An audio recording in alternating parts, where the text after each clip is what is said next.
ओम नमो भगवते वासुदेवाय। मैं प्राण स्वरूप कृष्ण आपके सामने उपस्थित हुआ हूँ कृष्ण दर्शन शास्त्र की सीरीज लेकर।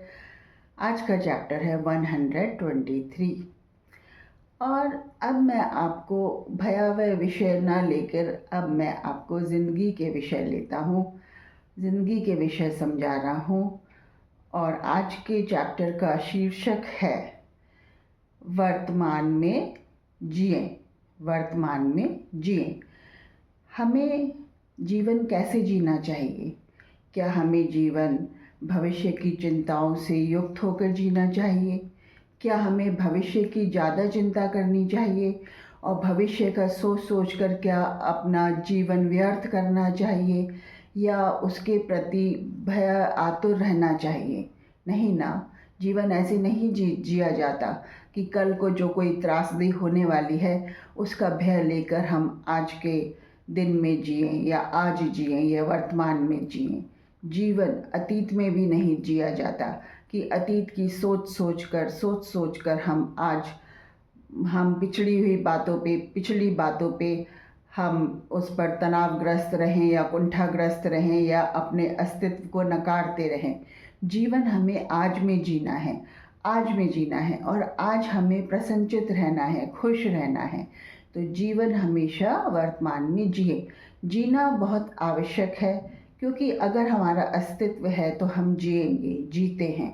पर जीते कैसे हैं हम जीते हैं भविष्य की चिंताओं में रहकर, हम जीते हैं पुरानी बातों को सोचकर, हम जीते हैं गंभीर चिंतन कर कर, हम जीते हैं भय में, हम जीते हैं तनाव में, हम जीते हैं चिंताओं में। क्यों जीते हैं हम ऐसे?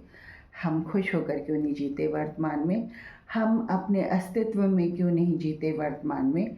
तो आओ प्यारो, तुम्हें बताऊं कि जीते कैसे हैं। जीने के लिए आपको कुछ नहीं चाहिए, आपको सीधा साधा सच्चा सरल हृदय चाहिए।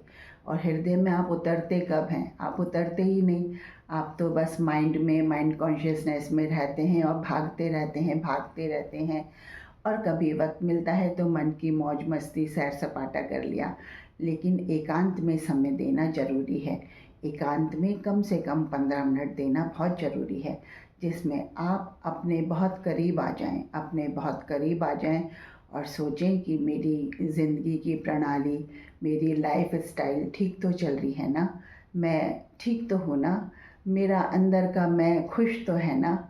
मैं अंदर से किसी दुविधा में तो नहीं, मैं अंदर से किसी परेशानी में तो नहीं कि लोग बागों को खुश करता करता खुद कहीं खो रहा हूँ, ऐसा तो नहीं। तो खुद खोइए मत, खुद जागरूक रहिए, खुद अपने मैं से रोज़ मिलिए 15 मिनट के लिए, चाहे तो सुबह या जब भी आपको समय मिले तब। वर्तमान में जीना शुरू कीजिए क्योंकि ज़िंदगी जैसी आएगी आएगी। जन्म लिया है तो मृत्यु तो होनी है ही किसी ना किसी दिन।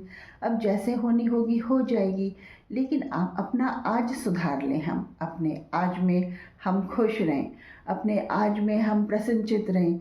हमारे आसपास जो भी लोग मौजूद हैं उनसे हंस बोल के खुश होकर बातें करें। जो भी हमें प्रभु ने काम काज सौंप रखे हैं, जो भी प्रभु की व्यवस्था जैसी है उस व्यवस्था में खुश रहें। हाँ, अपने ऊपर अनावश्यक तनाव, अनावश्यक बर्डन न ला दें। अगर जहाँ पर भी आपको लगता है कि आप कोई कार्य अनुकूल नहीं है और आप उसको नहीं निपटा सकते, आपके हृदय के अनुकूल नहीं है, तो उसको ना कहना भी सीखिए। ये सब धीरे धीरे अपने आप आ जाता है। आप वर्तमान में रहिए, खुश रहिए और सदा सुबह उठकर 2 मिनट, 4 मिनट, 5 मिनट अपने इष्ट को दीजिए और सदा उनको नमन कीजिए और उनसे बोलिए कि हे प्रभु, आज का दिन तेरे हवाले। बस इष्ट तो इससे ही खुश होने लग जाएंगे। जब अपना दिन अपने इष्ट के हवाले करेंगे तो जब इष्ट खुश तो आप खुश अपने आप ही होंगे, क्योंकि आप आत्म स्वरूप में होंगे और आपकी आत्मा खुशी महसूस करेगी कि मैंने आज इष्ट को याद किया। तो अपने इष्ट को सदा याद कीजिए, भविष्य की चिंताओं में न जाइए, न फंसिए और वर्तमान में खुश होकर जीना शुरू कीजिए। वर्तमान में खुश होकर जीने से आपकी उम्र बढ़ती है, आपकी समृद्धि बढ़ती है, आप तनावों में ग्रस्त नहीं होते, आप बीमारियों से बचते हैं, रोग आपसे दूर भागते हैं, आप में सकारात्मकता आती है, यानी पॉजिटिवनेस आती है। आपका प्रभु आप में जागने लगता है। तो वर्तमान में जीना सीखिए। कभी भी ऐसे विचार जो आप पर हावी हो रहे हैं, जो अतीत के हैं, या बुरे विचार, नकारात्मक विचार हैं, या भविष्य की चिंताओं को लेते हुए विचार हैं, तो उन विचारों को छिड़क दीजिए। कह दीजिए कि भाई मैं आज में जी रहा हूँ, मुझे परेशान ना करो। और विचार अगर फिर भी परेशान करते हैं तो सीधा अपने इष्ट को याद कीजिए। याद करके उनको कहिए कि प्रभु देखो, ऐसे विचार मुझे परेशान कर रहे हैं। बस जहाँ पर आपने अपने इष्ट से इन विचारों की शिकायत करी, वहाँ पर ही इन विचारों का लोप होना शुरू हो जाता है। ऐसा आप करके देखिए, ऐसा करिए और हमेशा वर्तमान में रहना शुरू कर दीजिए। क्योंकि वर्तमान में रहने पे जो आत्मा खुश और संतुष्ट और प्रसन्न होती है, वह वह भविष्य की चिंताओं में और अतीत की बातों में व्यस्त रह के कभी नहीं होती, बल्कि दुर्बल होती है तब वो। तो अपनी आत्मा को सबल बनाइए, अपने को ऊंचा उठाइए और जागरूक होइए।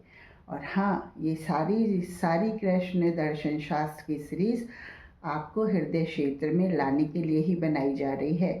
तो देखिए हृदय क्षेत्र में आने के लिए कृष्ण दर्शन शास्त्र के चैप्टर्स को, और जब भी समय मिले देखिए। वक्त पड़ा है अपने पास, बहुत वक्त है। और जब मृत्यु आएगी तो आएगी, प्रभु के पास ही जाना होगा।